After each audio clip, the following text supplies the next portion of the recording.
Assalamualaikum warahmatullahi wabarakatuh.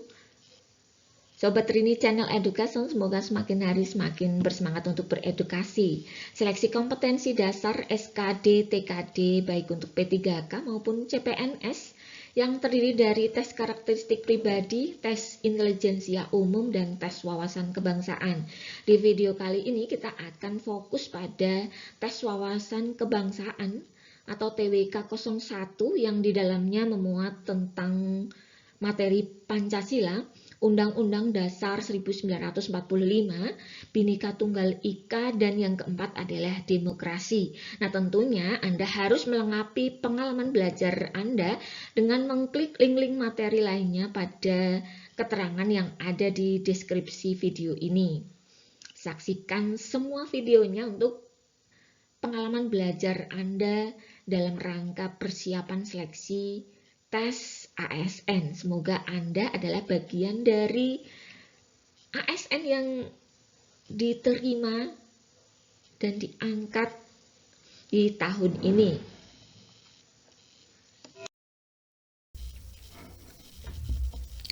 Arti dan pengertian ideologi.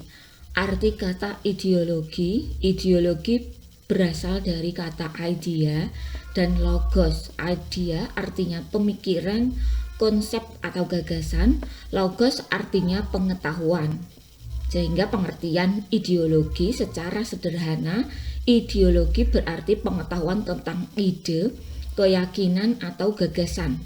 Secara luas, ideologi adalah seperangkat prinsip-prinsip yang dijadikan dasar untuk memberikan arah dan tujuan yang ingin dicapai dalam melangsungkan dan mengembangkan kehidupan nasional suatu bangsa dan negara.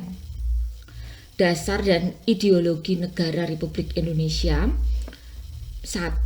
Pancasila sebagai dasar negara tercantum dalam pembukaan Undang-Undang Dasar 1945 alinea keempat. Sedangkan Pancasila sebagai ideologi bangsa Indonesia dapat diartikan sebagai suatu konsep tentang sistem nilai yang secara individu maupun kebersamaan dipandang sebagai prinsip hidup ideal yang dicita-citakan dan diinginkan untuk diwujudkan dalam kehidupan masyarakat dan negara. Pancasila sebagai pandangan hidup bangsa Indonesia dipergunakan sebagai petunjuk atau pedoman kehidupan berbangsa dan bernegara yang meliputi berbagai bidang kehidupan. Selain itu, Pancasila juga memiliki nilai-nilai yang memberikan arah serta tujuan menuju masyarakat yang adil dan makmur. Ini dasar dan ideologi negara Republik Indonesia. Yang pertama, Pancasila sebagai dasar negara, Pancasila sebagai ideologi bangsa Indonesia, dan Pancasila sebagai pandangan hidup bangsa Indonesia. Sejarah perumusan Pancasila. Berikut adalah tokoh-tokoh pengusul konsep dasar negara. Yang pertama, Muhyamin dalam pidatonya pada tanggal 29 Mei 1945 mengemukakan pri kebangsaan, pri keadilan, pri ketuhanan, pri kerakyatan, dan kesejahteraan rakyat. Supomo dalam pidato pada tanggal 31 Mei 1945 mencetuskan yang pertama persatuan, kedua kekeluargaan, 3 keseimbangan lahir batin, 4 musyawarah, 5 keadilan sosial. Insinyur Soekarno dalam pidatonya pada tanggal 1 Juni 1945 mengusulkan kebangsaan Indonesia, 2 internasionalisme atau pri kemanusiaan, 3 mufakat atau demokrasi, 4 kesejahteraan sosial, 5 ketuhanan yang Maha Esa. Usulan rumusan Pancasila dari ketiga tokoh tersebut dibahas lebih lanjut oleh para anggota panitia kecil BPUPKI yang disebut Panitia 9. Panitia 9 berhasil menyusun sebuah piagam yang dikenal dengan Piagam Jakarta atau Jakarta Charter, yang di dalamnya terdapat rumusan Pancasila sebagai berikut. Yang pertama adalah ketuhanan dengan kewajiban menjalankan syariat Islam bagi pemeluk-pemeluknya. 2. Kemanusiaan yang adil dan beradab. 3. Persatuan Indonesia. 4. Kerakyatan yang dipimpin oleh hikmat kebijaksanaan dalam permusyawaratan perwakilan. 5. Keadilan sosial bagi seluruh rakyat Indonesia. Namun, pengesahan UUD 1945, kalimat sila pertama rumusan Pancasila telah diganti menjadi ketuhanan yang Maha Esa. Nilai-nilai Pancasila sebagai dasar dan ideologi negara memiliki nilai-nilai sebagai berikut. Pertama, nilai-nilai ketuhanan yang Maha Esa. Indonesia merupakan negara yang mengakui adanya Tuhan yang Maha Esa. Negara melindungi warga negaranya untuk beribadah sesuai dengan agama dan kepercayaannya. Nilai-nilai kemanusiaan yang adil dan beradab. Setiap warga negara mengakui persamaan derajat, hak dan kewajiban antara sesama manusia sebagai asas kebersamaan bangsa Indonesia, mengembangkan sikap saling mencintai sesama manusia. 3. Nilai-nilai persatuan Indonesia.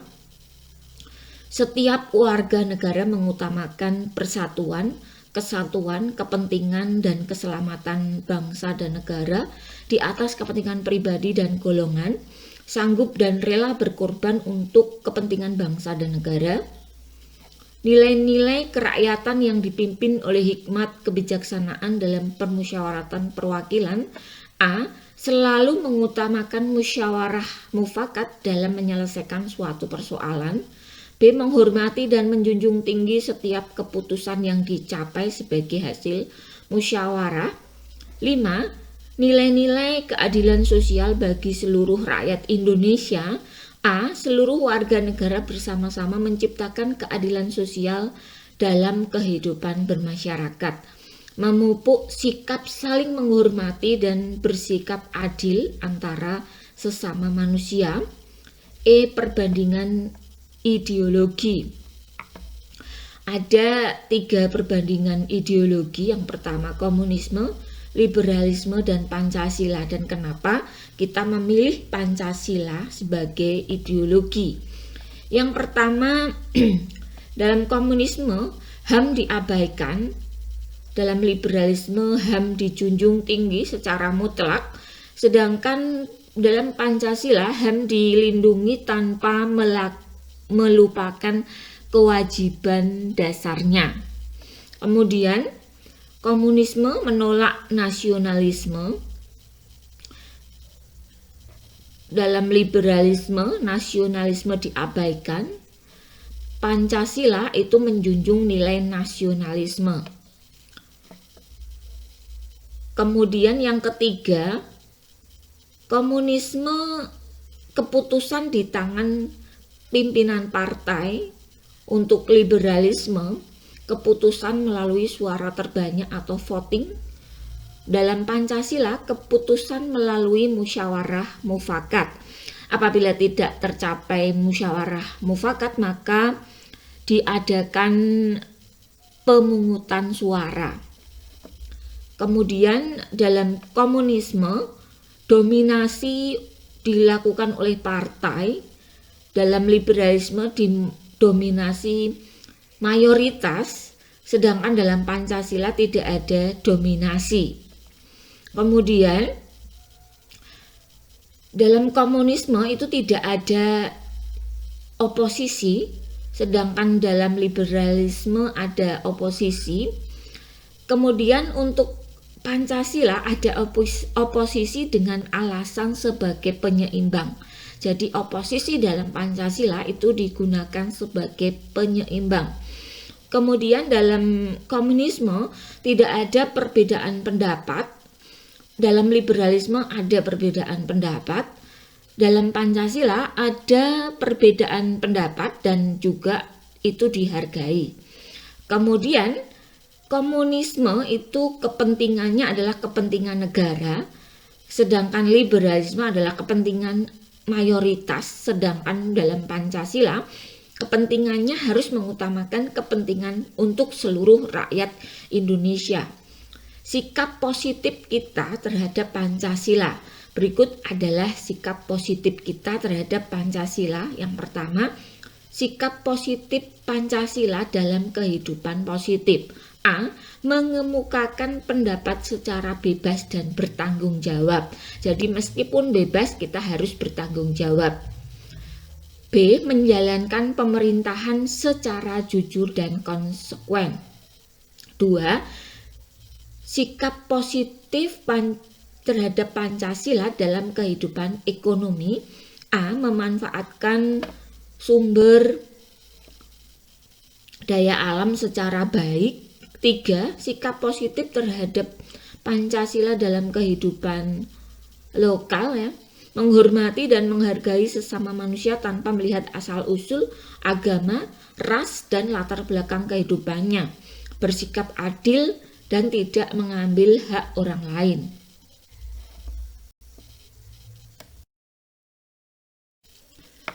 Hakikat konstitusi. Pengertian konstitusi dalam arti sempit, konstitusi adalah hukum dasar yang memuat aturan pokok atau aturan dasar negara. Dalam arti luas, konstitusi adalah keseluruhan sistem aturan yang menetapkan dan mengatur kehidupan kenegaraan melalui sistem pemerintahan negara dan tata hubungan secara timbal balik antar negara dan antara negara dengan warga negara. Macam-macam konstitusi. Yang pertama adalah konstitusi tertulis disebut Undang-Undang Dasar. 2. Konstitusi tidak tertulis disebut konvensi. Sifat konstitusi adalah fleksibel, artinya pasal-pasal dalam konstitusi jumlahnya sedikit sehingga mudah diubah dan disesuaikan dengan perkembangan zaman. Rigid atau kaku, artinya pasal-pasal dalam konstitusi jumlahnya banyak dan sulit diubah-ubah. Konstitusi yang pernah berlaku di Indonesia. Yang pertama adalah Undang-Undang Dasar 1945, UUD 1945 atau UUD Proklamasi berlaku pada 18.1945 sampai 27 Desember 1949. UUD 1945 ditetapkan dan disahkan oleh PPKI pada 18 Agustus 1945. Pada saat ditetapkan, sistematika UUD 1945 terdiri dari pembukaan, ada 4 alinea, batang tubuh terdiri dari ada 16 bab, 37 pasal, 4 ayat aturan peralihan dan 2 ayat aturan tambahan. Penjelasan dari penjelasan umum dan penjelasan khusus pasal demi pasal. Bentuk negara Indonesia adalah kesatuan berdasarkan pasal 1 ayat 1 UUD 1945. Bentuk pemerintahan Indonesia adalah republik berdasarkan pasal 1 ayat 1 UUD 1945. Sistem pemerintahan adalah kabinet presidensial, presiden sebagai kepala negara sekaligus kepala pemerintahan. Dalam menjalankan tugasnya, presiden dibantu oleh wakil presiden dan para menteri. Konstitusi Republik Indonesia Serikat atau RIS pada tahun 1949. Undang-Undang Dasar Republik Indonesia Serikat UUD RIS 1949 berlaku pada 27 Desember 1949 sampai 17 Agustus 1950. Jadi ini singkat sekali. Sistematika UUD RIS terdiri dari mukodimah, terdiri dari 4 alinea, dan batang tubuh terdiri dari 6 bab dan 197 pasal. Bentuk negara Indonesia adalah serikat atau federasi. Bentuk pemerintahan Indonesia adalah republik berdasarkan pasal 1 ayat 2 Konstitusi RIS. Sistem pemerintahan adalah kabinet parlementer, presiden sebagai kepala negara dan perdana menteri sebagai kepala pemerintahan. Kemudian setelah itu berlaku Undang-Undang Dasar Sementara 1950 UUD S 1950 berlaku pada 17 Agustus 1950 sampai 5 Juli 59. Ini berlaku cukup lama. Sistematika UUD S 1950 terdiri dari Mukodimah, terdiri dari 4 alinea, bab 1, 2, 3, 4, 5, dan 6.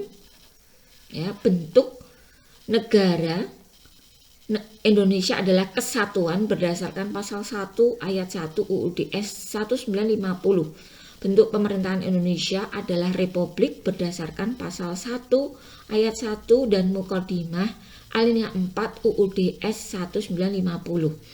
Sistem pemerintahan adalah kabinet parlementer dengan demokrasi liberal yang masih bersifat semu berdasarkan sistem ini.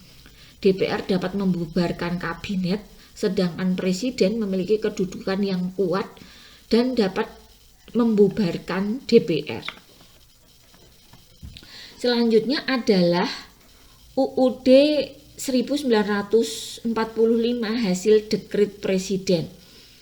UUD 1945 hasil dekret presiden disebut juga UUD 1945 periode kedua yang berlaku pada 5 Juli 59 sampai 2000. Gagalnya Badan Konstituante dalam menetapkan rancangan Undang-Undang Dasar berdampak pada politik yang tidak stabil sehingga tanggal 5 Juli 59 Presiden Soekarno mengeluarkan dekret presiden yang salah satu isi dekret tersebut adalah memberlakukan kembali UUD 1945. Jadi inti dekret presiden 5 Juli 59 adalah pemberlakuan kembali UUD 1945. Ketentuan mengenai bentuk negara, bentuk pemerintahan, pembagian kekuasaan, dan sistem pemerintahan sama seperti yang tercantum dalam UUD 1945. Kemudian UUD 1945 hasil amandemen. Jadi UUD 45 di amandemen yang berlaku pada tahun 2000 sampai sekarang. Sistematikanya adalah terdiri dari pembukaan 4 alinea, batang tubuh terdiri dari 37 pasal dan 16 bab. Beberapa perubahan yang mendasar dalam sistem ketatanegaraan antara lain kedudukan yang sejajar dan proporsional antara presiden dan DPR.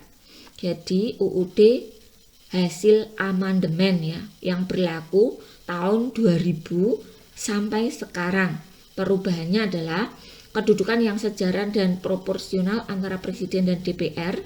Masa jabatan presiden diatur dengan tegas, yaitu maksimal dapat dipilih untuk 2 kali masa jabatan.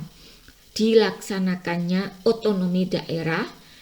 D. Penyelenggaraan pemilu oleh lembaga non-pemerintah yang netral dan mandiri. Hakikat konstitusi. Berikut adalah berbagai penyimpangan terhadap konstitusi yang pernah terjadi. UUD 1945 hasil amandemen, kekuasaan presiden tidak terbatas, maka awal proklamasi dianggap sebagai masa peralihan sehingga pada masa itu kekuasaan presiden sangat luas. Selain menjalankan kekuasaan eksekutif, presiden juga menjalankan kekuasaan MPR dan DPR. Di samping presiden, hanya ada wakil presiden dan KNIP sebagai pembantu presiden. pergantian sistem kabinet presidensial menjadi kabinet parlementer, menjadi para menteri diangkat dan bertanggung jawab kepada parlemen DPR. Penyimpangan terhadap UUD RIS 1949 yaitu penyimpangan bentuk negara serikat bertentangan dengan konsep Negara Kesatuan Republik Indonesia. Pergantian UUD 1945 menjadi UUD RIS, pemerintahan parlementer tidak sesuai dengan semangat UUD 1945. Penyimpangan terhadap UUD S 1950, persaingan tidak sehat dengan ditetapkannya demokrasi liberal, ditafsirkan sebagai kebebasan mutlak bagi setiap individu dan partai politik, sehingga timbulnya persaingan tidak sehat yang mengancam persatuan dan kesatuan bangsa. Instabilitas nasional. Terjadi instabilitas nasional akibat dari sering berganti-gantinya kabinet, sehingga program-program yang disusun sebelumnya tidak berjalan.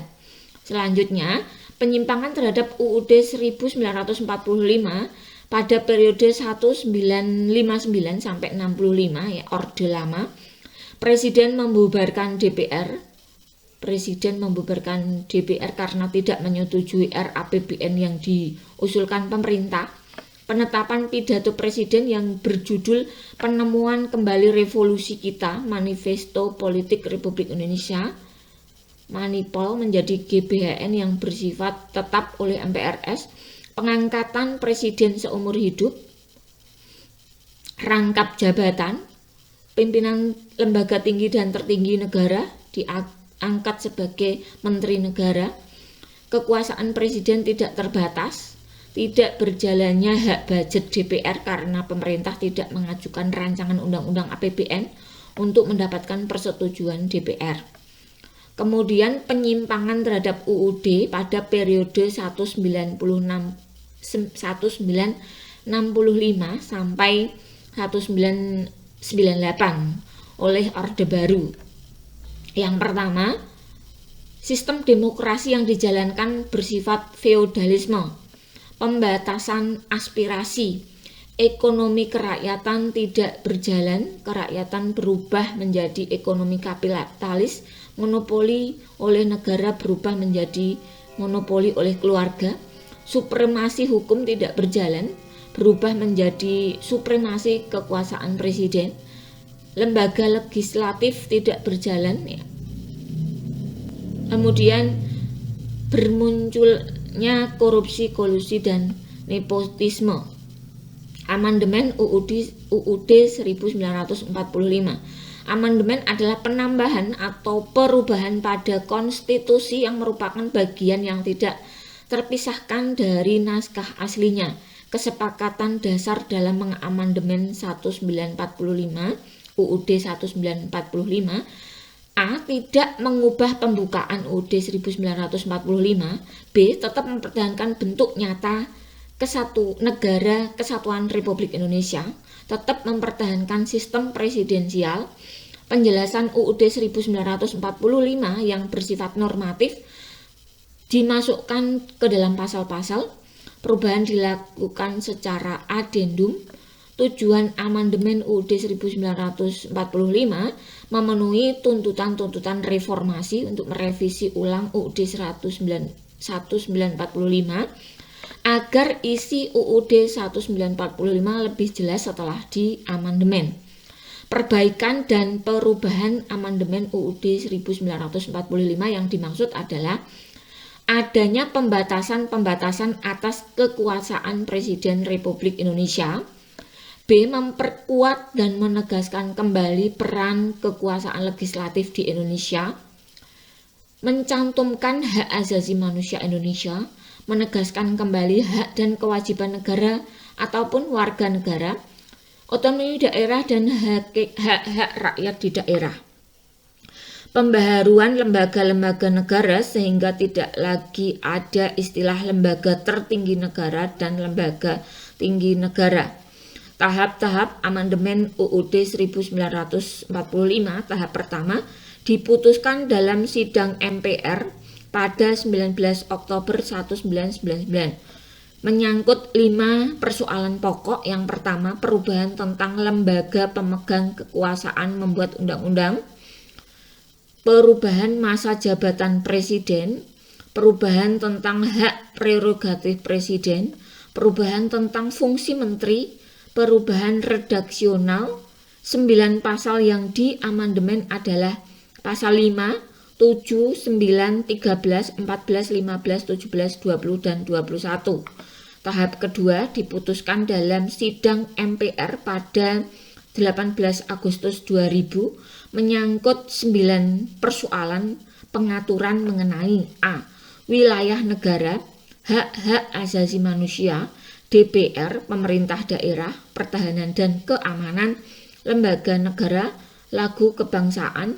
5 bab dan 25 pasal yang diamandemen adalah bab 9A, 10, 10A, 12 dan 15. Pasal 18, 18A, 18B, 19, 20, 20A, 22A, 22B, 25E, 26, 27, 28A, 28B, 28C, 28D, 28E, 28F, 29G, 28H, 28I, 28J, 30, 36B, 36C, dan 36A. Tahap ketiga diputuskan dalam sidang MPR pada 9 November 2001 berkenaan dengan 16 masalah pokok meliputi kedaulatan rakyat, tugas MPR, syarat-syarat presiden dan wakil presiden, pemilihan presiden dan wakil presiden secara langsung, pemberhentian presiden, presiden berhalangan tetap, kekosongan wakil presiden, perjanjian internasional, Kementerian Negara, pemilihan umum, APBN, pajak dan keuangan negara, Komisi Yudisial, Mahkamah Konstitusi. 3 bab dan 22 pasal yang diamandemen, bab 7A, 7B dan 8A. Pasalnya adalah 1, 3, 6A, 7A, 78, 7C, 8, 11, 17, 22C, 22D, 22E, 23, 23A, 23C, 23E, 23F, 23G, 24, 24A, 24B, dan 24C. Tahap keempat diputuskan dalam sidang MPR pada 10 Agustus 2022 berkenaan dengan persoalan sebagai berikut: komposisi keanggotaan MPR, pemilu, presiden dan wakil presiden. Presiden dan wakil presiden tidak dapat menjalankan kewajiban dan masa jabatan secara bersamaan. Dewan Pertimbangan yang bertugas memberi nasihat presiden, mata uang, bank sentral, badan-badan lain dalam kekuasaan kehakiman, pendidikan, kebudayaan. 2 bab dan 13 pasal yang diamandemen adalah bab 13 dan 14, pasal 2, 6A, 8, 11, 16, 23B, 23O, 24, 31, 32, 33, 34, dan 37. Rangkuman ya, sebanyak 25 butir tidak diubah, 46 butir diubah dan ditambah dengan ketentuan lainnya. Secara keseluruhan saat ini berjumlah 199 butir ketentuan dan 174 ketentuan baru. Sejarah penemuan Bhinneka Tunggal Ika. Sesanti atau semboyan Bhinneka Tunggal Ika diungkapkan pertama kali oleh Empu Tantular, pujangga agung Kerajaan Majapahit yang hidup pada masa pemerintahan Raja Hayam Wuruk pada abad ke-14. Sesanti tersebut terdapat dalam karyanya Kakawin Sutasoma yang berbunyi Bina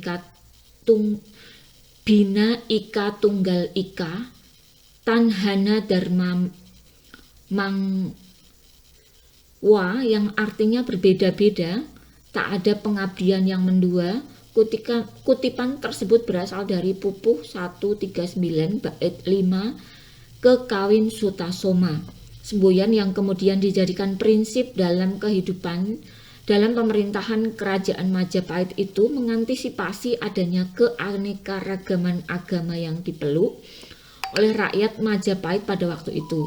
Meskipun mereka berbeda agama, mereka tetap satu pengabdian. Sesanti yang merupakan karya Empu Tantular diharapkan dijadikan acuan bagi rakyat Majapahit dalam berdharma, sedangkan oleh bangsa Indonesia dijadikan semboyan dan pegangan bangsa dalam membawa diri dalam kehidupan berbangsa dan bernegara.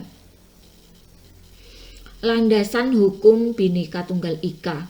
Pada tahun 1951, semboyan Bhinneka Tunggal Ika ditetapkan oleh pemerintah Indonesia sebagai semboyan resmi negara Republik Indonesia dengan peraturan pemerintah nomor 66 tahun 1951.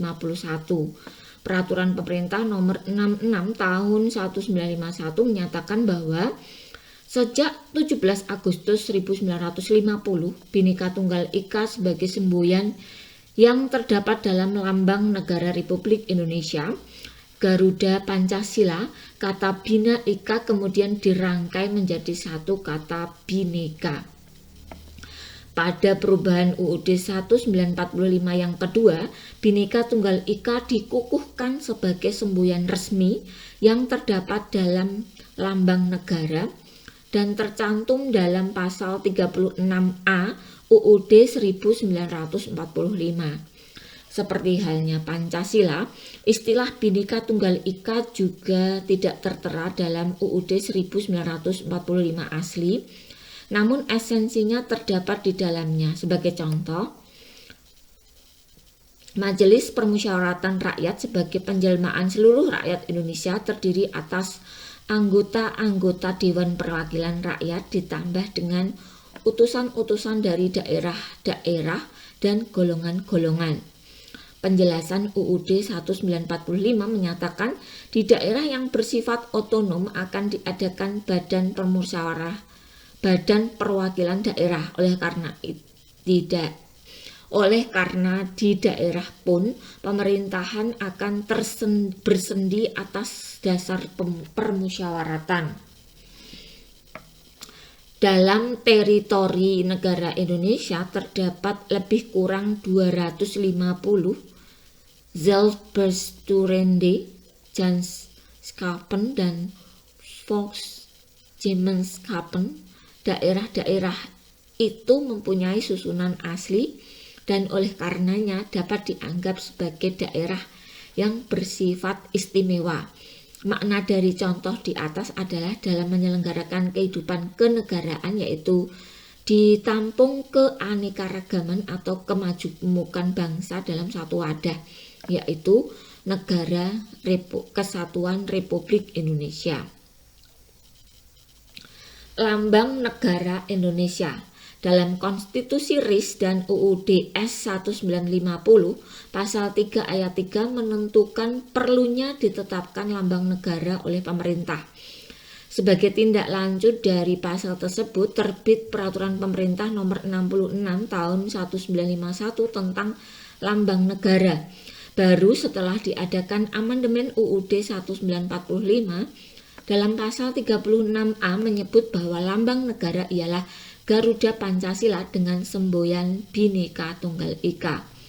Pasal 1 Peraturan Pemerintah nomor 66 tahun 1951 menyebutkan lambang negara terdiri dari atas 3 bagian, yaitu burung Garuda yang menengok dengan kepala lurus ke sebelah kanannya, perisai berupa jantung yang digantung dengan rantai pada leher Garuda, semboyan yang ditulis di atas pita yang dicengkeram oleh Garuda di atas pita tertulis dengan huruf Latin sebagai semboyan dalam bahasa Jawa kuno yang berbunyi Bhinneka Tunggal Ika.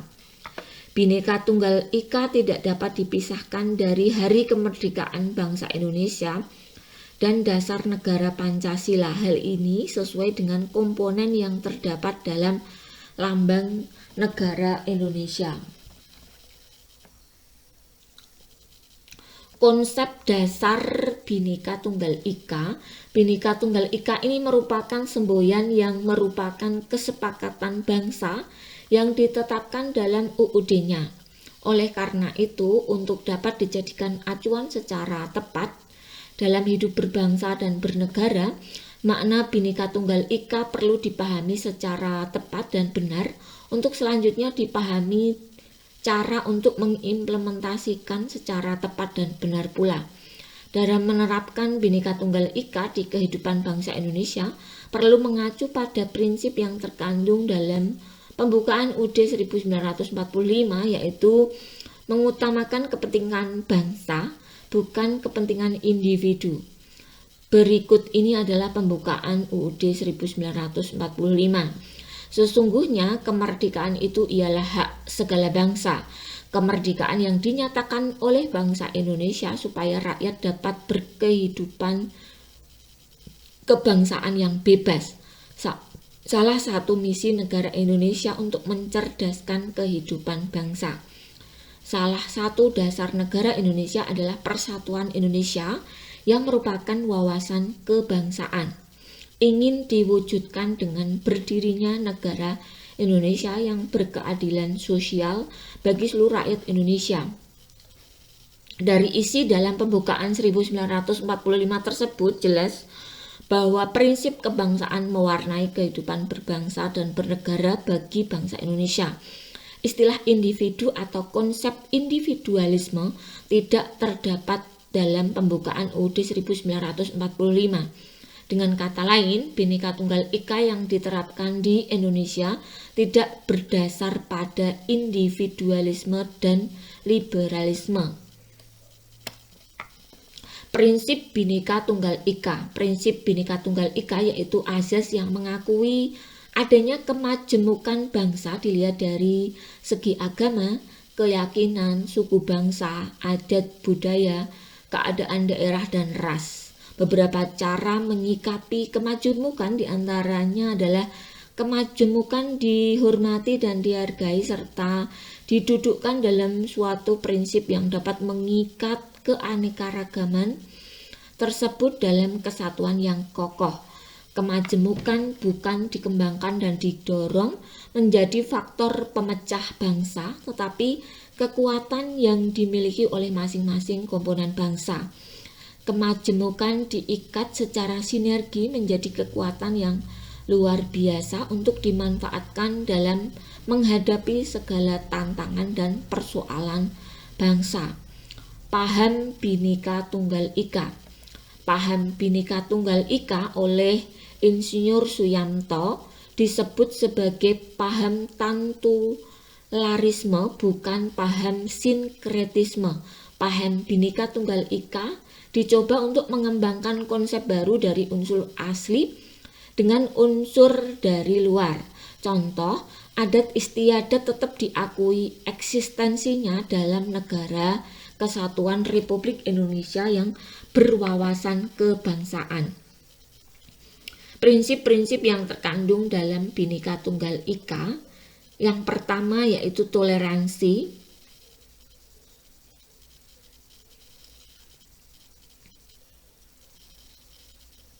Ketunggalan Bhinneka Tunggal Ika tidak dimaksud untuk membentuk agama baru. Kemudian Bhinneka Tunggal Ika tidak bersifat sektarian dan eksklusif, melainkan bersifat inklusif.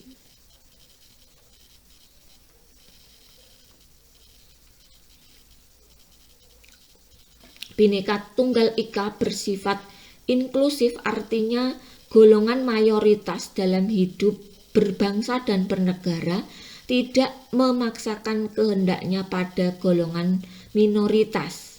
Kelebihannya adalah dari Bhinneka Tunggal Ika yang bersifat inklusif ada pada segala peraturan perundang-undangan, khususnya peraturan daerah dibuat agar mampu mengakomodasi masyarakat yang pluralistik dan multikultural dengan tetap berpegang teguh pada dasar negara Republik Indonesia, Pancasila, dan UUD 1945. juga menghindari hal-hal yang memberi peluang terjadinya perpecahan bangsa. Bhinneka Tunggal Ika tidak bersifat formalitas yang hanya menunjukkan perilaku semu, tetapi adalah nyata ya, dilandasi oleh sikap saling mempercayai, saling menghormati, saling mencintai, dan rukun.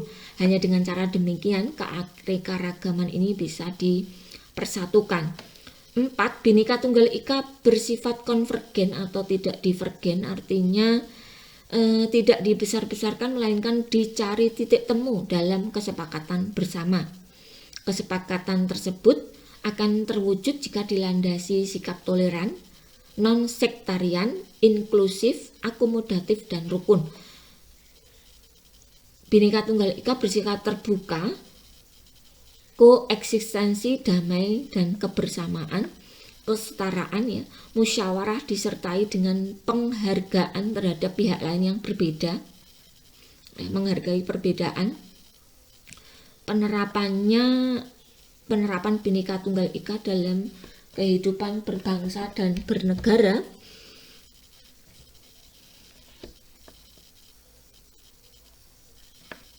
dalam pembukaan UUD 1945 alinea pertama disebutkan bahwa sesungguhnya kemerdekaan itu ialah hak segala bangsa, dan oleh sebab itu maka penjajahan di atas dunia harus dihapuskan karena tidak sesuai dengan pri kemanusiaan dan pri keadilan. Awalnya kemerdekaan atau kebebasan diberi makna bebas dari penjajahan negara asing, namun saat ini memiliki makna yang lebih luas, yaitu menyangkut harkat dan martabat manusia serta hak asasi manusia. Karena di era globalisasi berkembang neoliberalisme dan neokapitalisme, paham neoliberalisme dan neokapitalisme menyebabkan penjajahan dalam bentuk baru, yaitu penjajahan dalam bidang ekonomi, politik, sosial, budaya, dan bidang kehidupan yang lain. Dengan begitu, kemerdekaan dimaknai sebagai bebas dari berbagai eksploitasi manusia oleh manusia dalam segala dimensi kehidupan, baik dari luar maupun dari dalam negeri. Manusia memiliki kebebasan dalam berpikir, berkehendak, memilih, dan bebas dari segala macam ketakutan yang merupakan aktualisasi dari konsep hak asasi manusia, yaitu menundukkan manusia sesuai dengan harkat dan martabatnya. Sementara itu, penerapan Bhinneka Tunggal Ika dalam kehidupan berbangsa dan bernegara harus berdasar pada Pancasila sebagai dasar negara yang telah ditetapkan bangsa Indonesia. Dengan demikian, penerapan Bhinneka Tunggal Ika harus dijiwai oleh konsep religionalitas, humanitas, nasionalitas, sovereinitas, dan sosialitas. Hanya dengan itu Bhinneka Tunggal Ika akan aktualisasi.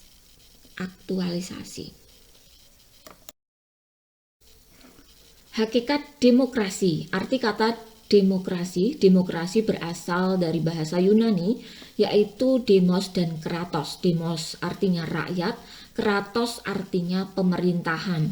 Pengertian demokrasi secara sederhana yaitu suatu pemerintahan yang berasal dari rakyat, dan rakyat memiliki proporsi yang sangat penting serta melibatkan rakyat dalam pemerintahan negara.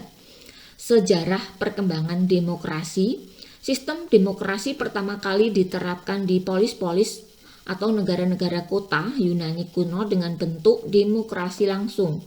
Selanjutnya munculnya makna carta di Inggris pada tahun 1215 sebagai awal kebangkitan kembali demokrasi setelah sekian lama dilupakan. Berikut adalah tokoh pendukung perkembangan demokrasi. Yang pertama adalah John Locke, berasal dari Inggris, memberikan 3 rumusan hak-hak dasar manusia. Yang pertama adalah hak atas hidup atau life, hak atas kebebasan liberty, hak atas kepemilikan atau properti. Yang kedua Montesquieu berasal dari Prancis yang mengemukakan konsep trias politica, yaitu suatu sistem yang dapat menjamin hak-hak politik dengan pembatasan kekuasaan. Pembatasan kekuasaan bertujuan agar tidak terjadi penyalahgunaan wewenang antar lembaga negara, yaitu antara legislatif, eksekutif, dan yudikatif.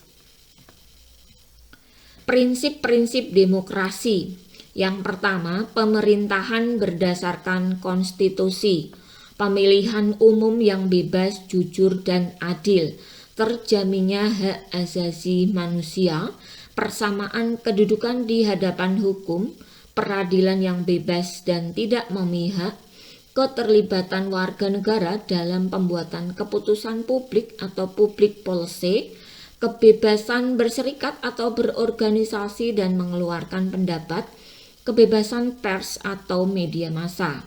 Macam-macam demokrasi berdasarkan cara penyaluran kehendak rakyat. Demokrasi dibagi menjadi dua, yaitu demokrasi langsung, demokrasi yang melibatkan seluruh rakyat secara langsung untuk turut serta dalam menyelesaikan masalah kenegaraan. Di Indonesia, demokrasi langsung ini pada saat pemilihan presiden dan juga pemerintah-pemerintah daerah. Demokrasi perwakilan atau demokrasi modern, demokrasi yang dijalankan melalui suatu lembaga perwakilan. Berdasarkan paham yang dianut, demokrasi barat atau demokrasi liberal atau demokrasi konstitusional, demokrasi ini menitik beratkan pada kebebasan individu atau individualisme. Demokrasi timur atau demokrasi parlemen atau demokrasi rakyat yang banyak dianut oleh negara berpaham Marxisme atau komunisme. Sedangkan demokrasi Pancasila itu bersumber dari nilai-nilai Pancasila. Pelaksanaan demokrasi di Indonesia. Indonesia pernah menjalankan demokrasi liberal atau parlemen berlaku pada 3 November 1945 sampai 5 Juli 59. Ciri-cirinya adalah para menteri diangkat dan bertanggung jawab kepada parlemen atau DPR. Sistem multipartai, overpower legislatif atau partai politik, keterbatasan presiden atau eksekutif. Demokrasi terpimpin pada tahun 1959 sampai 1965, cirinya justru overpower presiden atau eksekutif, keterbatasan hak pesertaan rakyat, berkembangnya pengaruh komunis, meluasnya peranan TNI sebagai unsur sosial politik. Kemudian demokrasi Pancasila dari tahun 1965 sampai sekarang. Demokrasi Pancasila berlaku tahun 1965 sampai sekarang dengan ciri-ciri keseimbangan tuntutan masyarakat, keseimbangan kekuasaan kelembagaan negara, stabilitas masyarakat, pesertaan rakyat, persamaan hak warga negara di dalam hukum, pemerintahan, berserikat dan berkumpul dan mengeluarkan pendapat. Sikap positif terhadap pelaksanaan demokrasi di Indonesia. Yang pertama, kita harus menghormati sepenuhnya perbedaan pendapat, keyakinan, dan kepentingan orang lain dengan tidak mempertentangkannya. Menghindari sikap dan perilaku angkuh, mementingkan diri sendiri dan kelompok, keras kepala, fanatik, ekstrim, serta meremehkan orang lain. Sifat damai atas setiap perbedaan. Selalu mengutamakan kepentingan bangsa dan negara di atas kepentingan pribadi dan golongan. Menaati hukum dan peraturan yang berlaku. Demokrasi Pancasila adalah demokrasi yang bersumber dari nilai-nilai Pancasila. Dasar hukum pelaksanaan demokrasi Pancasila yang pertama adalah Pancasila, sila yang keempat, pembukaan UUD 1945 alinea keempat, UUD 1945 pasal 1 ayat 2, UUD 1945 pasal 2 ayat 1. Pentingnya demokrasi di Indonesia. Yang pertama, demokrasi dalam kehidupan politik diterapkan dalam kegiatan pemilu. Kedua, demokrasi kehidupan ekonomi yang harus ditunjang dengan kondisi institusi publik yang bersih dan kredibel, serta memberikan kesempatan yang sama bagi seluruh masyarakat untuk ikut menciptakan dan menikmati kemakmuran. Pemilihan umum yang pernah terjadi di Indonesia, dasar hukumnya ya, Pancasila sila keempat, UUD 45 pasal 22E ayat 1 sampai 6, UUD nomor 23 tahun 2003 tentang pemilihan umum, asas pemilu, luber jurdil, langsung, umum, bebas, rahasia, jujur dan adil.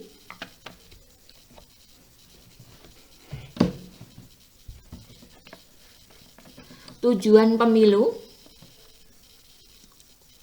memilih anggota DPR, DPRD provinsi, DPR kabupaten kota.